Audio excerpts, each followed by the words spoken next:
네, 자 그러면 이어서 핵형과 핵상에 대해서 좀 살펴보도록 하겠습니다.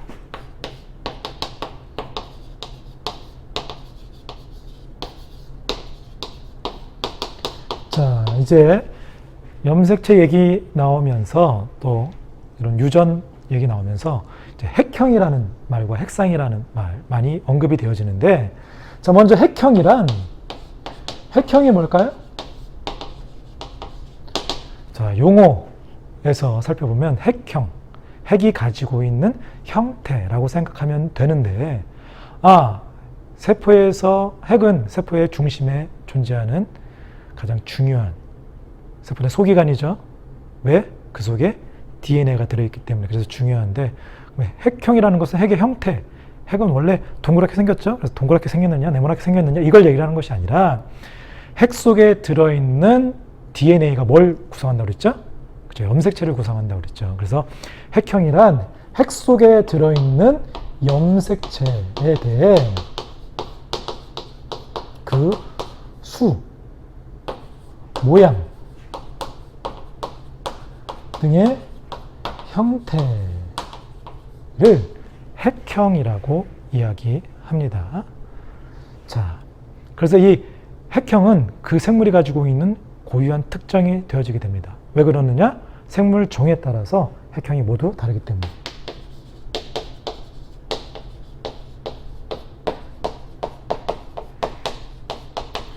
각각 다르기 때문에 핵형이 각 생물이 가지고 있는 고유한 특징이 되어지는데, 자, 생물종에 따라서 핵형이 다르다. 그럼 반대로 얘기하면 같은 종류의 생물은 핵형이 같으냐? 그쵸? 같은 종끼리는 핵형이 같으냐? 근데 자, 생물종에 따라서 핵형은 다르지만 같은 종이라고 무조건 다르지 않아요. 같은 종에 더불어 같은 성일 때 성별끼리 핵형이 같다. 그건 방금 전에 설명을 들어서 알고 있죠? 자, 같은 종이더라도 암수에 따라서 사람의 경우, 남자와 여자의 경우 1번부터 22번까지는 같은 종류의 염색체를 가지고 있다고 그랬어요. 자, 핵형이란 우리가 가지고 있는 염색체의 수와 그 염색체의 종류를 얘기하기 때문에, 그래서 사람의 경우 남자와 여자는 1번부터 22번까지는 같은 종류, 같은 개수, 같은 종류의 염색체를 가지고 있지만 마지막 성 염색체는 남자는 XY, 여자는 XX로 서로 다르죠.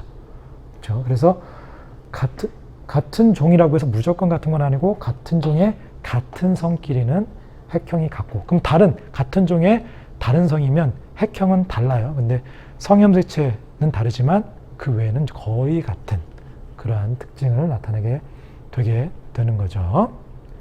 자, 그러면 이러한 핵형을 분석하는 게 있어요. 그것을 핵형 분석이라고 합니다. 핵형 분석은 핵형을 말 그대로 분석하는 거예요. 그래서 어떻게 염색체의 수를, 일단 염색체의 수가 몇 개가 되는지, 그리고 모양들이 어떻게 되는지, 이런 것들을 분석하는 것이 핵형 분석. 이거를 이제 지금 온라인 상황이어서 어떻게 될지 모르겠지만 나중에 등교 수업할 때 실험으로 한번 모의 실험으로 이렇게 해보려고 지금 계획은 잡고 있지만, 그걸 하면서 조금 그때 추가적으로 설명을 하도록 할게요. 그래서 핵형 분석은 말 그대로 핵형을 분석하는 거죠. 핵형 분석을 통해서 생물의 종류를 구분해낼 수 있는 것이고요. 그리고 성별도 구분해낼 수 있는 것이고, 그리고 이제 뒤에 나중에 보면 이제 돌연변이가 생겼을 때 돌연변이에 대해서도 찾아볼 수 있는, 구분해낼 수 있는 그러한 방법이 되겠습니다. 자, 이어서 자, 핵상.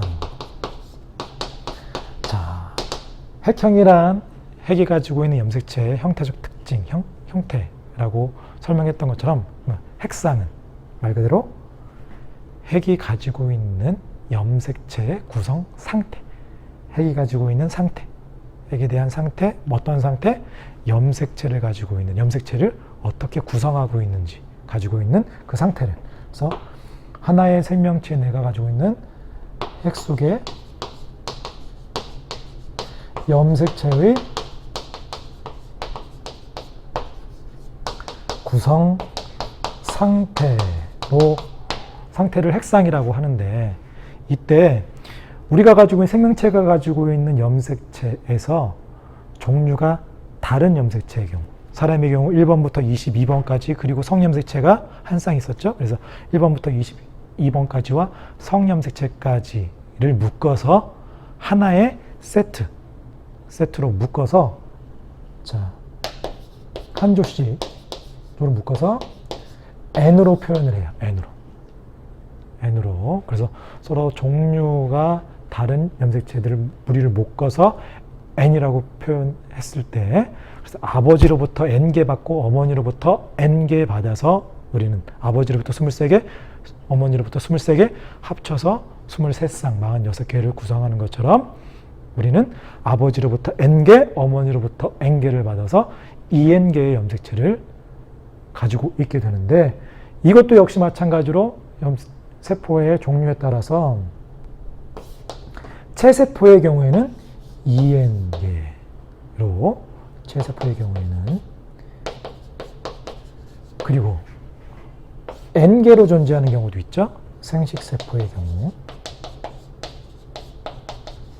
N개로. 그래서 세포에 따라서 핵상이 N으로 가지고 있느냐, 염색체의 개수를 N으로 가지고 있느냐, EN으로 가지고 있느냐, 이렇게 표현하고 묻는 경우가 있습니다.